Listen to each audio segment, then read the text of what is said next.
السلام عليكم ورحمة الله وبركاته. ازيكم يا احلى متابعين في الدنيا؟ عاملين ايه؟ يا رب تكونوا بخير. طبعا بقى انتوا عارفين احنا في الجو الشتاء بقى ده والسقعة دي بنحب طبعا ناكل حاجات كده حلوة مسكرة. حاجة كده ايه تنعنشنا شوية في الجو السقعة ده. فطبعا بقى احنا النهاردة نعمل مع بعض احلى صينية كيكة. النهاردة هنعمل صينية كيكة كده بالبرتقال. بالبرتقال اليوسفي. طبعا بقى النهارده هيبقى مقاديرنا سهله وبسيطه. يلا بينا بقى نشوف المقادير بتاعتنا النهارده. المقادير طبعا زي ما انتم شايفين كده قدامكم. مقاديرنا النهارده يعني ايه هتبقى حلوه قوي قوي معاكم. معايا اول حاجه كده كوبايتين دقيق، ومعايا كوبايه زيت، وكوبايه سكر، وكوبايه عصير برتقال. ده عصير برتقال يوسفي طبعا، فما شاء الله يعني هو اصلا كمان كان تقيل قوي ومركز خالص، فكان مدي الكيكه برضو طعم حلو قوي. هنستعمل النهارده بيضتين اتنين بس في الكيكه. ومعايا هنا بقى معلقه خل كبيره، ومعايا بيكنج باودر، ومعايا هنا بشر برتقال برضو بيدي الكيكه طبعا طعم حلو قوي وريحه جميله. ومعايا بقى فانيليا سايله او اكياس عادي يعني المتاح معاكي. دي بقى مقاديرنا النهارده. هنبدا طبعا نجهز نجيب بقى الخلاط بتاعنا، وهنحط بقى المواد السايله كلها الاول. هنظبط بقى المواد السايله كده لوحديها. هنحط مع بعض بقى ايه حاجه حاجه كده.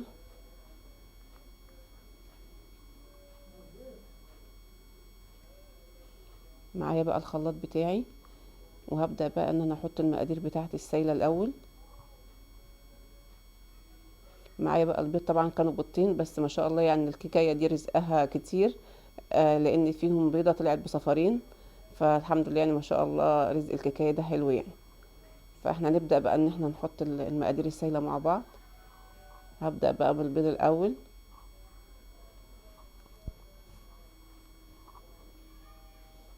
وهنزل بالزيت.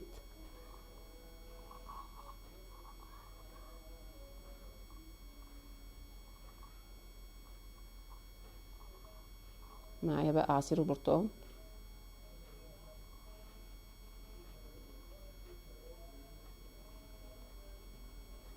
معايا هنا بقى معلقه الخل. طبعا انتوا عارفين الخل بقى بيدي للكيكه كده لمعه وطراوه كده جميله. ومعايا هنا بقى كوبايه السكر.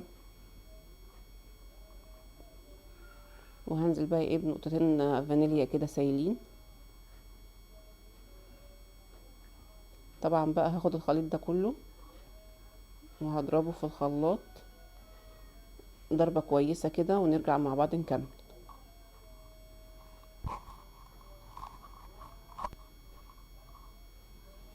معايا بقى طبعا سنة ملح كده بسيطة، قلت برضو اوريها لكم وانا بحطها.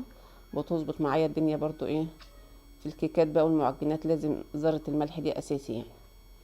معايا بقى الخليط بعد ما ضربته في الخلاط كده زي ما انتم شايفين بقى بالشكل ده.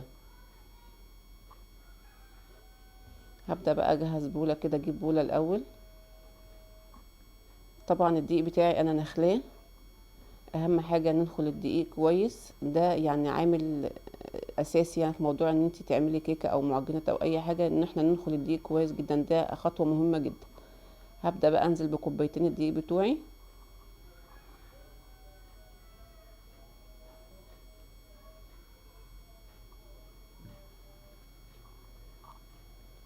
معايا بقى معلقة البيكنج باودر. هقلبهم بقى مع بعض كده على الناشف الاول.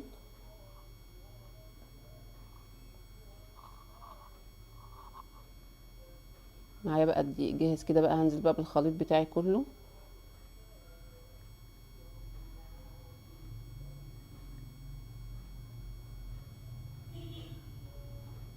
زي ما انتم شايفين بقى كده، هبدأ ان انا اقلب بقى الخليط كله مع بعضه في الدقيق.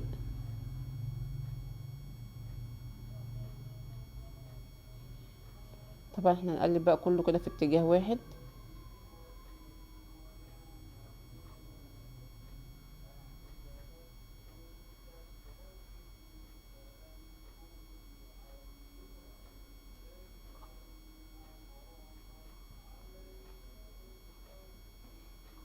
زي ما انتم شايفين بقى كده.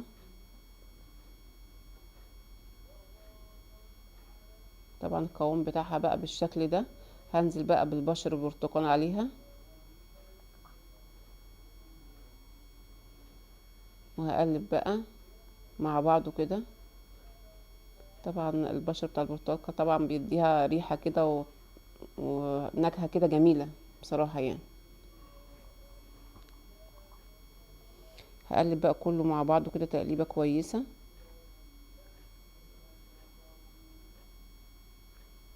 بقى قوامها بقى بالشكل ده. انا طبعا بقى معايا القالب بتاعي هدهنه بقى مادة دهنية كده وانزل عليه برشة دقيق، وهنزل بقى بخليط الكيكة بقى بتاعنا الجميل ده في الصينية بتاعتنا.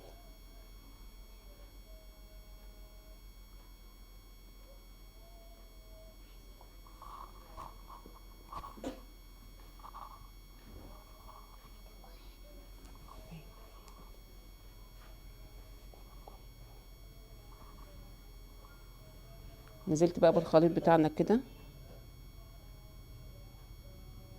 طبعا بقى انا مشغله الفرن بتاعنا على درجه حراره 180، واحطها بقى في الرف الوسطاني كده.